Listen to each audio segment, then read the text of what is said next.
This morning, I invite you to join in a conversation to develop a shared 20-year strategic vision for addressing Birmingham's future transport needs. Transport is a vital enabler of city life, from local to global, and everything in between. Birmingham's position at the heart of the UK's canal, rail and road networks has fueled the development of the city since the 18th century. Whilst the global frame of Spaghetti Junction has shaped the perception many have of Birmingham as a city of concrete and cars. However, in recent times, transport in Birmingham has struck a different note, with a series of successful government grant bids enabling us to start delivering a transformational programme of investments to improve conditions for cyclists and walkers across the city, and the £550 million investment in New Street Station. Yes, that does include walking, as I'm informed that later this morning we'll be told of a successful £250,000 grant from the Department of Health for encouraging walking across the city. But what is missing is a multimodal vision of future transport in Birmingham, built and shared by city stakeholders, and supporting the wider aspirations of the city and its people. A vision which provides the foundation for setting investment priorities and understanding what each component of the transport system needs to provide to support the inclusive and sustainable growth of the city, with a transport system that works for everyone. This is the challenge of the Birmingham Mobility Action Plan.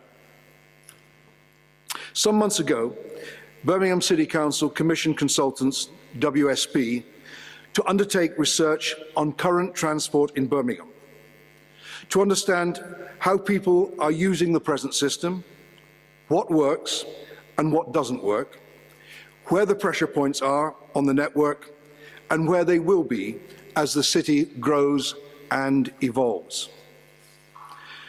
WSP were asked to understand the future asks of the city, the asks that will make up a transport system, and the ways in which other cities across the world have met these same challenges or might be seeking to meet them in the future.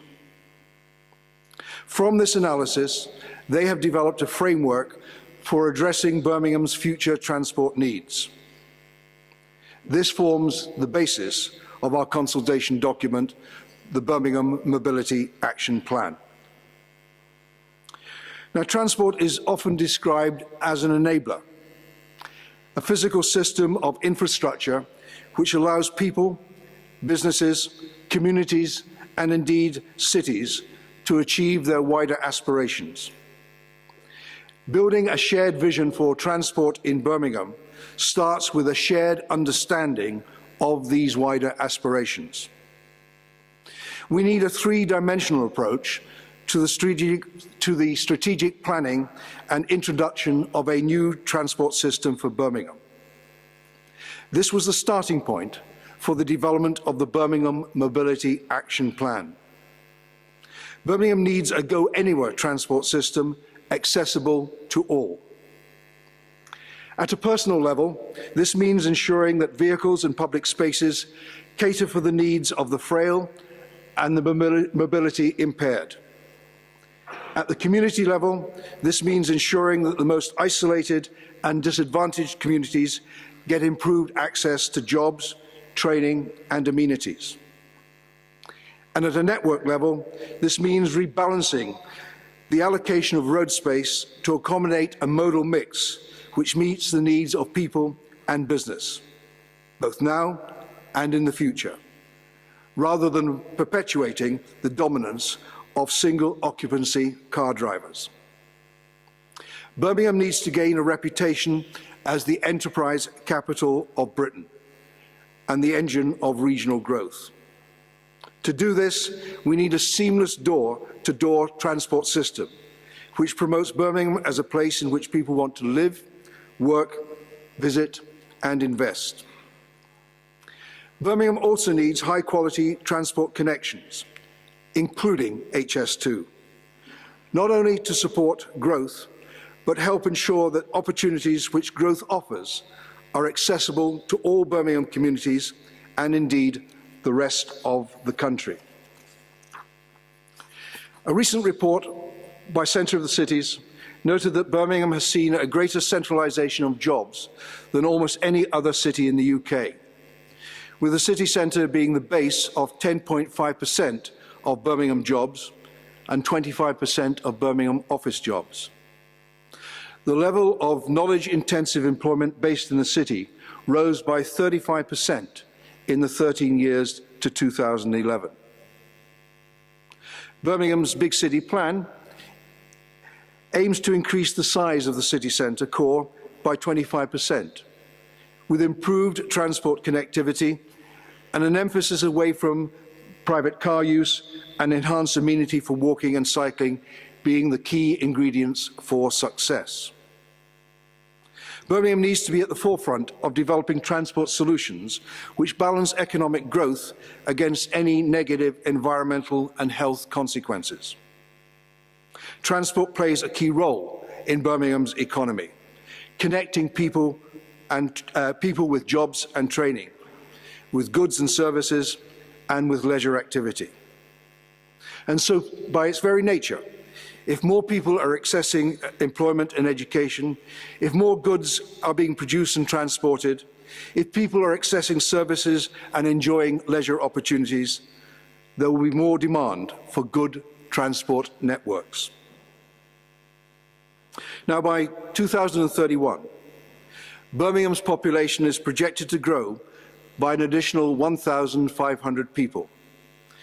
This could result in 80,000 more cars in the city and 200,000 more daily trips on our roads. Department for Transport forecasts congestion could increase as much as 83% by 2035. But around 1/3 of households in this city don't have access to a car. Also, looking at the other side of this, we have around 400 accidents in the city each year, resulting in death or serious injury. And most Birmingham residents are not active enough for optimal health. We want the growth of Birmingham to bring benefits for all our citizens and communities, and to leave a positive legacy for future generations. This demands a radical rethink of our transport systems and how they operate. The Birmingham Mobility Action Plan has been developed to deliver against 5 overarching objectives, and they are: equitable Birmingham, to facilitate a more equitable transport system, linking communities together and improving access to jobs and services; efficient Birmingham, to facilitate the city's growth agenda in the most efficient and sustainable way possible; sustainable Birmingham. The Birmingham Mobility Action Plan will specifically reduce the impacts of air and noise pollution, greenhouse gas emissions, and energy consumption. Healthier Birmingham, to contribute to a healthier Birmingham. And attractive Birmingham, to contribute to enhancing the attractiveness and quality of the urban environment. The key aim of the Birmingham Mobility Action Plan is to set out Birmingham's transport agenda and demonstrate clear linkages between transport investment and the generation of jobs and economic growth, with much improved environmental and health benefits. The strategy and technical analysis which goes with it can then be used to lobby for the powers and funding to make it happen, and help build the partnerships and investment plans needed to deliver our vision. Birmingham, along with other core cities, is in dialogue with government, seeking more local control over how public money is allocated and spent on our transport systems. We would like every major city in the UK to enjoy the same freedoms and flexibilities enjoyed by Transport for London, who've had considerable success in building London's public transport services. This would put us on par with city regions in Europe and help us drive national economic growth. Key asks with government include a single settlement for the whole of local transport funding, with maximum flexibility on how it's spent, and devolution of powers so that we have more direct control in managing our local transport networks efficiently. The ability to retain income generated locally potentially allows us to invest in upfront infrastructure improvements, attract private sector investment through long-term partnership arrangements, and engage the European Investment Bank, as many other European cities have done. I will shortly hand over to Simon Statham of WSP, who will give an overview of the analysis and proposals within the Birmingham Mobility Action Plan Green Paper. However, before I do so, I'd like to reiterate that I see this morning as the start of a conversation or dialogue. Conversation with Birmingham people and businesses. A conversation with other partners and stakeholders about what sort of transport system will best meet our future needs and how we can work together to deliver it. And with government about giving us the freedoms and flexibilities to deliver the quality of the transport system that Birmingham needs. I'm very pleased to see so many of our partners and stakeholders here today. I look forward to the dialogue over coming months on how we shape and take forwards Birmingham's transport vision together. We will be reaching out to the most important partners of all, the people of Birmingham, over 1 million of them, inviting them to have their say on how transport in Birmingham can be reshaped over the next 20 years.